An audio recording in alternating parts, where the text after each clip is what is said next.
एकीकडं एखादी पावसाची सर यायची आणि पुढं तास अर्धा तास उघडी बसायची.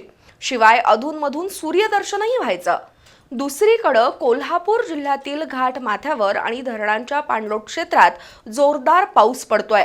त्यामुळं पंचगंगेची पाणी पातळी संथ गतीनं वाढत असून तिसऱ्यांदा पाणी पात्राबाहेर आलंय.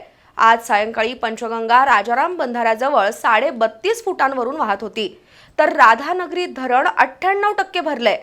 गेल्या 24 तासात कोल्हापूर जिल्ह्यात सरासरी 14.50 मिलीमीटर पावसाची नोंद झाली आहे, तर 37 बंधारे पाण्याखाली आहेत.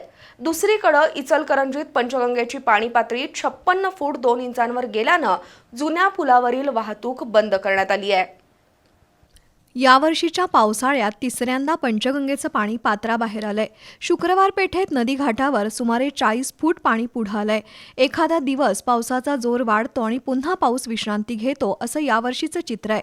मंगळवारच्या तुलनेत आज पावसाचा जोर कमी होता. अधूनमधून रिमझिम पाऊस पडायचा आणि मध्येच ऊन पडायचं.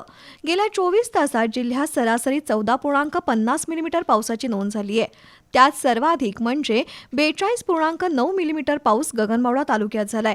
आज सायंकाळी राजाराम बंधाऱ्यावर पंचगंगेची पाणी पातळी 32 फूट 6 इंचांवर होती, तर जिल्ह्यातील 37 बंधारे पाण्याखाली गेलेत. घाट माथ्यावर पावसाचा चांगला जोर असल्यानं सर्वच धरणांची पाणी पातळी वाढत आहे. त्यामुळे राधानगरी धरणातील पाणी स्वयंचलित दरवाजांवर आलं असून 98% धरण भरलं आहे.